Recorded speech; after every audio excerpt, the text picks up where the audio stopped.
Welcome back to First Take. Notable NBA Finals contenders had a good day on Tuesday. The Cavaliers beat the Eastern Conference leading Pistons. The Cavs are now 8-1 when James Harden is on the court since trading for him back in February. Jalen Brunson had 26 points and 10 dimes as he led the Knicks to their 12th consecutive win against the Raptors. Karl-Anthony Towns recorded his 100th double-double with the Knicks. And then the Spurs beat the Sixers. They're now 12-1 since February. The Spurs' West rivals Thunder beat the Bulls. Jared McCain led the team with 20 points. His second game leading the Thunder in scoring since being traded to them. The Thunder still lead the pack, though, as the favorite to win the NBA Finals, according to DraftKings Sportsbook, followed by the Nuggets and then the Spurs. We're West heavy here. Despite being the favorites to win the East, the Celtics have the fourth best odds to win the Finals as it stands right now. But which team in the entire NBA has the highest ceiling? Chiney Ogwumike, what do you think? Before I go, please, Stephen A., keep the shirt on. I heard you. I heard that entire rant on the Pelicans. Respectfully, I work with Richard Jefferson, who always has his shirt unbuttoned all the way down to his belly button. We don't need that. We don't need that. I know you're in shape. Girl. But I'm not saying it, Shanae. I think y'all missed it. They actually are preparing for me in the scene on General Hospital for it. Okay, I'm not talking about taking it on First Take. I'm like, it's a brick situation. You know what I'm saying? I mean, it's a brick situation. It's coming. Wow. It's coming. Oh, you're doing it for the ratings. You're doing it for General Hospital and the ratings, and you got that summer bod already. All right, respect to you. Respect to you. Oh, my gosh, you're wildin'. Okay. Going back to the team that has the highest ceiling in the NBA. Everyone knows with SGA, you're so silly. Everyone knows with SGA, they're the team to beat. They're deep, they have a defense, and that guy is super dominant. I'm going to remove them from the equation, and I have the San Antonio Spurs really circled right now because they are just right now scratching the surface of their greatness, not only individually with this team being led by Victor Wembanyama, but also collectively. When you look at the record and the standings, and hopefully at the end of this you can see that, first with Victor Wembanyama, this is a guy that can go out there and dominate the game in ways we have never seen before. Yesterday, I was watching the post game, and he said that we have the best team in the world. Now, mind you, we understand that that's not the reality just yet, but that's his mentality. That's his approach. Right during NBA All-Star here in Los Angeles, I played this man, Victor Wembanyama, in NBA 2K. And you know what he said to me before we said hi? We were friends from before. He said, "I'm gonna bust your ass. I'm gonna bust your ass." That's how competitive he is. And it's reflected in the standings, that belief, that mindset right there at number 2.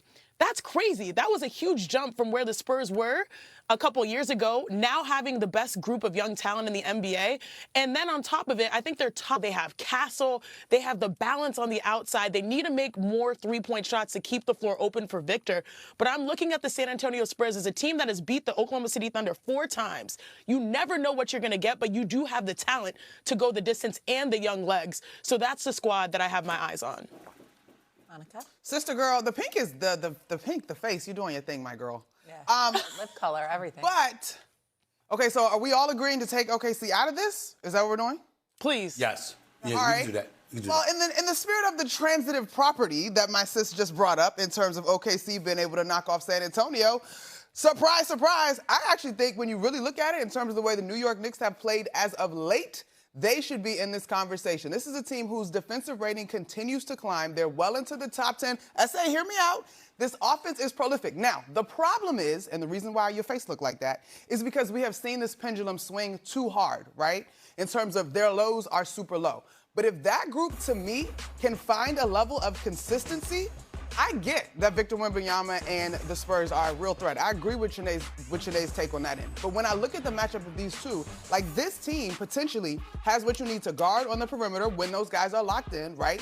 The 1-2 punch that has been so discussed in terms of Karl-Anthony Towns and Jalen Brunson, you're talking about all-stars, you're talking about guys that have been effective. The thing is that it's so rare that you actually see the defense and the offense show up in its best form at the same time. But I actually think that the Knicks are the most talented team in the Eastern Conference. Stephen A. Not in the Eastern Conference, it's the entire NBA. Correct. But Sinead, we're doing OKC, we all agreed. I also feel you on San Antonio, but let's get other teams in the mix. And so I would legitimately look at the Knicks to be a championship squad. Stephen A. Both arguments are very compelling. But how about the team we were talking about a little while ago? The Cleveland Cavaliers. Right now, there's speculation that the Cleveland Cavaliers, if LeBron wanted to end his career on a high note, he departs from LA this summer, goes back to Cleveland, delivers a chip, the 5th of his career, and walks away. Tying Kobe, Tim Duncan, championship hardware, that kind of thing, right? That's what we talked about. What if it doesn't come to that because Donovan Mitchell and James Harden steps up and propels the Cleveland Cavaliers to a championship? What if that happens? What if that happens with Allen and Mobley in the lineup? With this guy Tyson hitting some threes, you know, with some of the pieces that they already have in place. What if Cleveland ends up winning a championship? Think about what that would do with the franchise. And think about what that would do with the rest of us, because we were looking forward to LeBron possibly going back to Cleveland, and now that wouldn't be necessary because they'd won without him. What about that? I think that makes for an incredibly compelling story as well. I get what you're saying about San Antonio. I get what you're saying about the Knicks. But we saw a Cleveland Cavaliers team with Cat sitting out inexplicably during the playoffs last year. We saw James Harden, before he arrived, not showing up in big games, meaning performing at a high level. And now he's in Cleveland, replacing Darius Garland. What if the Cleveland Cavaliers ascend to that point? That's a really, really interesting story. I can't knock Stephen A. How are we defining ceiling? Stephen A. I feel you.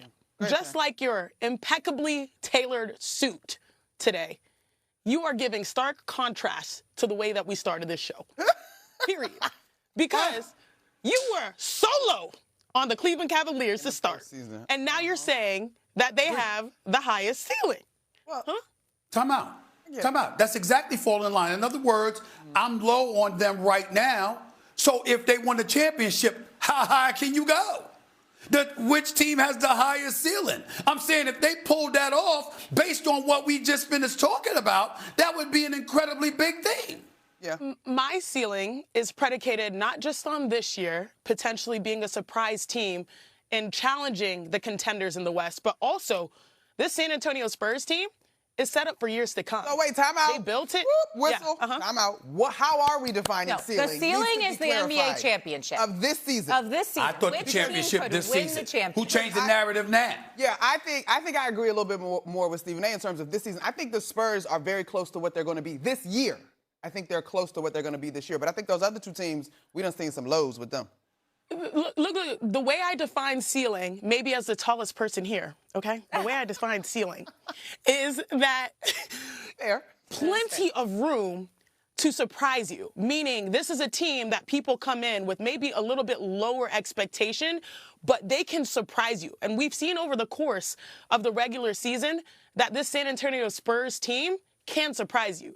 Wemby is in the MVP conversation and is likely the favorite for Defensive Player of the Year. He had 10 points yesterday. Do you know what he was on the floor? He was a plus 41.